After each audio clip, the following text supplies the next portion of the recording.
Naranasan mo na bang malubog sa utang, tapos wala kang mapuntahan, wala kang makapitan, mahinga ng tulong kahit mga kaibigan? Bakit? Kasi sila lahat halos na utangan mo na. Ang masaklap, hindi mo pa sila nababayaran, kaya nga ikaw kanilang iniiwas. Magandang araw mga kasari-sari. Ito na naman si Ate Tintin. Siyempre may chichismax na naman ako sa inyo. Mag-real talk tayo mga kasari. Ito ay katanungan ni Ma'am Lolita. Pero kung gusto mong malaman kung ano ba itong mga pinagsasabi ni Ate Tintin, abay huwag ka nang mahiya. Mag-subscribe ka sa aking channel. Pindutin mo ang like button kung relate ka at pinagdaanan mo rin ito. At siyempre kung hindi ka busy-sisi, pakishare naman. At tayo nang magchismisan. So, sabi ni Ma'am Lolita, Ate Tin, naranasan ko na ba daw yung may utang na nga ako sa tindahan, tapos may utang pa ako na pera? Oh, Ma'am Lolita, hindi kayo nagkamali nang tanungin niyo ako.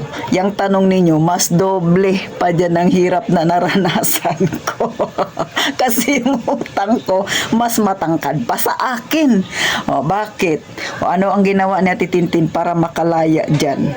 Abay, inalis ko ang malas sa aking buhay, ang aking dating asawa. Kaya naghiwalay kami.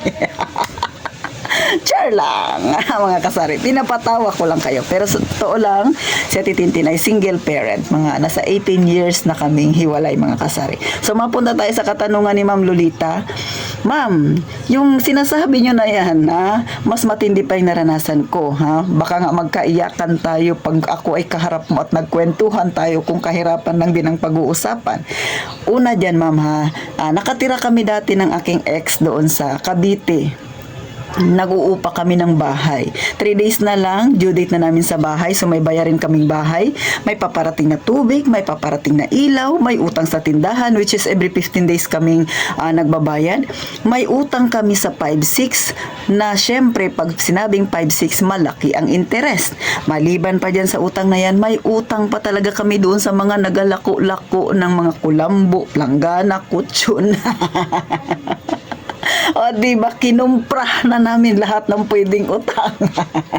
Kasi ganyan yung ugali ng aking ex, mga kasari. Mahilig siyang mag-uutang. Si Ate Tintin hindi marunong mag-utang. At hindi rin ako ang humaharap doon sa inuutangan niya. Siya talaga yung mahilig mangutang. Kaya nga diba, lagi kong sinasabi sa aking vlog, mga kasari, huwag na huwag ninyong sanayin yung sarili ninyo na nangungutang.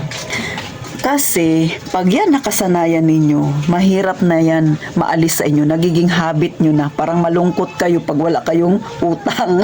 Kasi yan yung nakita ko sa ex ko dati.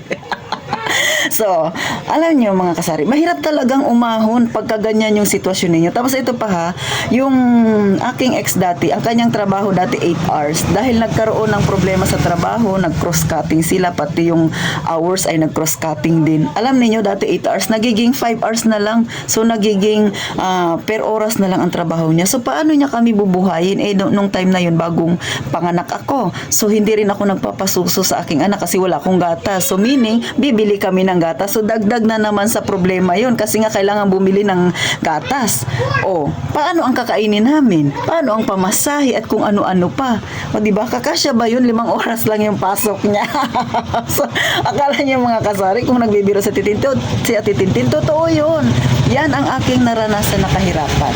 At eto pa, bibili ako ng sardinas. Isang latang maliit. O, diba?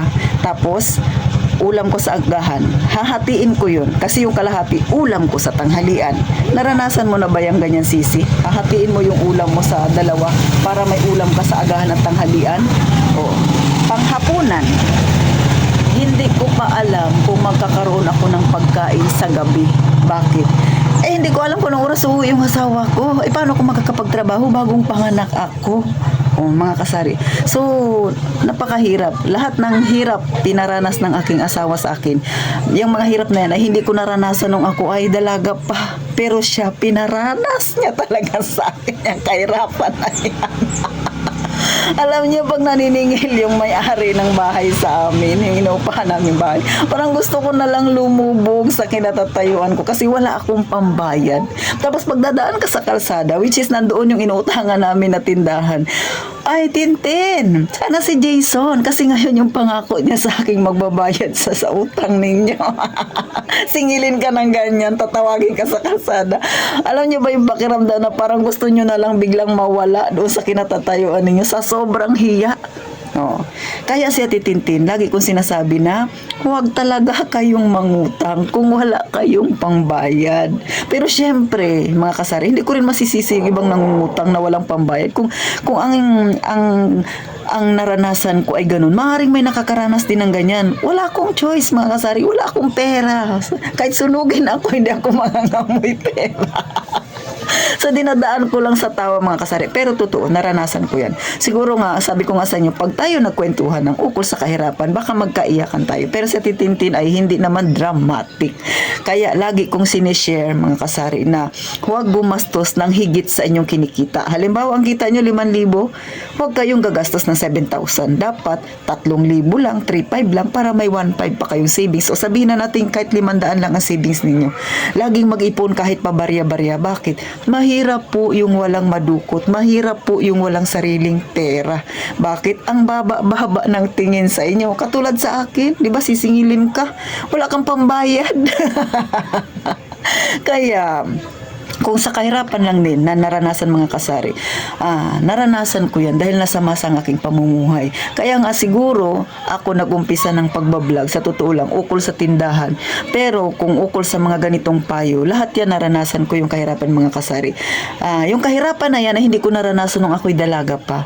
Pero yung aking napangasawa, dahil may ugali siyang one day millionaire, yan ang aking naranasan sa kanya. Talagang, sus Mariosep, kulang na lang magpalimos kaming mag-ina sa kalsada. Pero ngayon, nakikita ninyo si Ate Tintin, chill lang, relax lang. Inalis ko na kasi yung malas sa buhay ko. So, mga kasari, sa mga napagdadaanan yung ganitong sitwasyon, may solusyon naman dyan. Pagka paunti-unti, kausapin lahat ninyo ang inyong inutangan. Sabihin ninyo, wala talaga kayong pambabayad, pero willing kayong magbayad kahit paunti-unti. Kasi syempre hindi ka naman nila mapipilit talaga na magbayad kung wala kang ibabayad, pero makiharap ka sa kanila ng tao sa tao. Kasi kung nangutang ka tao sa tao, harapin mo rin sila. Makiusap ka na kung maaari kahit pa kunting-kunti mabawasan mo yung utang. Pero pag nagawa mo na yan at pumayag sila, huwag ka na ulit mangutang, ha? Dahan-dahan kang mag-ipon kasi mahirap na wala kang madukot pagdating ng emergency. Saan ka kakapit? Syempre sa utangan na naman, mga kasari. Kaya sa mga ngayon ay nararanasan niyang ganyang sitwasyon, may pag-asa po. Alisin niyo yung malas sa buhay niyo. So, mga kasari, lagi kong sinasabi na hindi masama ang mangutang. Pero mangutang tayo doon lang sa abot ng ating kakayahan na bayaran. Huwag sobrang laki kung hindi mo naman sigurado kung saan ka kukuha ng ipambabayad. Kasi syempre yung nagpautang sa'yo ay nagtiwala rin naman. So hanggang dito na lang, mga kasari, sana napangiti kayo ni Ate Tintin. Realidad yan ang buhay ko, mga kasari, na alam ko rin na pinagdadaanan ng iba dyan. Kaya kung sa tingin ninyo si Ate Tintin pa-chill-chill lang, ngayon na lang yan. Kasi nga noon ay napagdaanan ko na yan at ayoko nang balikan pa yan. Kaya malaking aral sa akin yan at tinatandaan ko yan dahil ayoko nang bumalik sa ganyang sitwasyon. So paano, mga kasari, hanggang dito na lang. Gaya nga ng palaging sinasabi ni Ate Tintin, huwag mong kalimutang mag-subscribe at syempre pa, mag-iingat tayong palagi, mga kasari.